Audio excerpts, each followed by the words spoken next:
जय सच्चिदानंद जी। आप सभी को पंचानन की ओर से प्यार भरी नमस्कार। आज का टॉपिक है कि हमारा मन कैसा है, हमारा मन कितना शक्तिशाली है या हमारा मन हमारा कितना बेवकूफ़ बना रहा है। क्योंकि जब भी हम अपने मन को कुछ कहने के लिए या कुछ करने के लिए करते हैं तो वो हमेशा से उल्टी राह पकड़ता है। अगर आपको कुछ नहीं खाना है तो मन वहीं जाएगा कि इसको खाना जरूर है। मन सोते हुए भी अपना कार्य करता रहता है। हम सो रखे हैं और हमारा मन 7 समुंदर पार की सैर करके आ जाता है। कहाँ कहाँ जाता है कुछ नहीं उसे पकड़ा जा सकता। ऐसे ऐसे भोग विलास सोचता है जो शायद देवी देवताओं के पास भी ना हो। अपने आप को ऐसे सुनहरे भविष्य के लिए प्रेरित करता है जो हमने कभी ऐसा कर्म ही ना किया हो। मन इस तरह की प्रक्रिया में हमेशा लगा रहता है। जैसे एक डॉक्टर के पास कोई रोगी जाए अपने इलाज के लिए तो डॉक्टर उसे दवाई देंगे। अगर वो दवाई आप निरंतर खा रहे हैं तो आप ठीक हो जाएंगे, आपको डेली उस दवाई का सेवन करना पड़ेगा। लेकिन आप अगर वो दवाई एक दिन खाएंगे और एक दिन छोड़ेंगे तो आपका स्वास्थ्य क्या ठीक हो पाएगा? कभी नहीं। और अगर आप डॉक्टर के पास जाएंगे ही नहीं तो क्या आप अपने रोग का नाश कर सकेंगे? विनाश होगा? नहीं।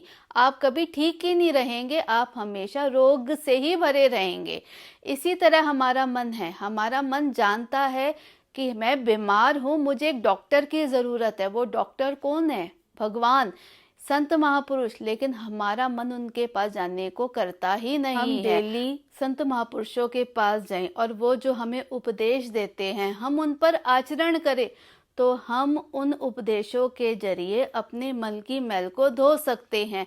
लेकिन हमारा मन स्वस्थ, बीमार और आलसी कैसे है, ये कैसे जाना जाएगा? अगर आपको संत महापुरुष उपदेश देते हैं और आप उनके उपदेशों को, उनके बताए जाप को निरंतर कर रहे हैं तो इसका मतलब आपका मन बिल्कुल स्वस्थ है, बिल्कुल शुद्ध है, निर्मल है।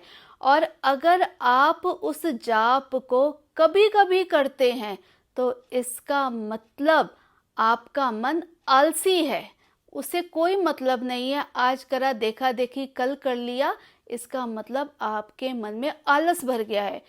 और अगर आप उन उपदेशों की तरफ ध्यान ही नहीं देते, आप उन्हें करते ही नहीं है, एक कान से सुना और दूसरे से निकाल दिया, अगर इस तरह की सोच आपके मन में रहती है तो इसका मतलब आपका मन पूरी तरह बीमार है।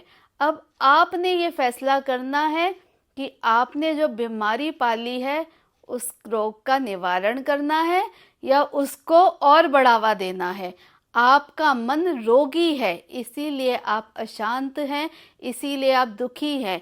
संसार में दुख का सबसे बड़ा कारण ही हमारा मन है। हमारे मन ने इतनी उथल पुथल मचा रखी है कि हमारे पास सब कुछ है, लेकिन हमारे पास हमारा मन कहता है मैं सबसे ज़्यादा गरीब हूँ, मैं सबसे ज़्यादा दुखी हूँ, मैं सबसे ज़्यादा परेशान हूँ। ये सब कौन बताता है?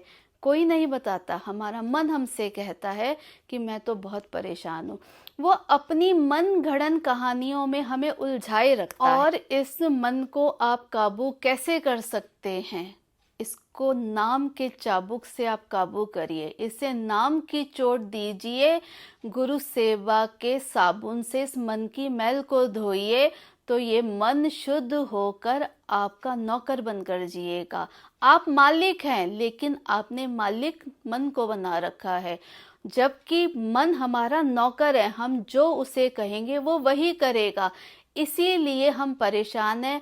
अगर नौकर को मालिक बना दिया जाए तो वो हम पर हमें अधिकार जमाएगा ही जमाएगा और हमें दिन रात दुखी करेगा।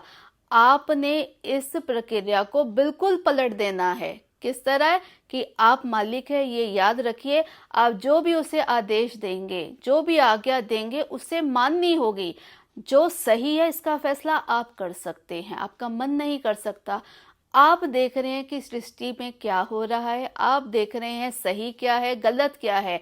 आप देखिए, जब आप किसी धर्म स्थल में बैठते हैं, आपको आंखों से दिख रहा है कि सच क्या है, झूठ क्या है। वहाँ पर भी हमारा मन कहाँ भटकता रहता है, दुनिया के सामानों में, कपड़ों में, जगह में, लोगों को देख रेख करने में हमारा मन वहीं भटकता रहता है। इसका क्या मतलब है कि हमारा मन ये जज ही नहीं कर पाता कि सही क्या है गलत क्या है। हम तो कर सकते हैं, हमें पता है कि सही क्या है गलत क्या है। इसीलिए आप इस मन की मत सुनिए, इस मन के कहे अनुसार मत चलिए। मन बहुत ही बड़ा शत्रु है हमारा, इसे मित्र मत बनाइए। ये आपको अपने मीठे मीठे जाल में फंसाकर आपसे अपने काम निकलवाता है कि अब मेरे को ये खिलाओ, अब मुझे सुलाओ, अब मुझे घुमाने लेके जाओ। आप इसकी सेवा कर रहे हैं, जबकि सेवा तो इसने आपकी करनी आपने है। फैसला करना है कि आपने इसको मित्र बनाना है कि शत्रु बनाना है। आपने इस पर अधिकार जमाना है या इसने आपकी सेवा करनी है।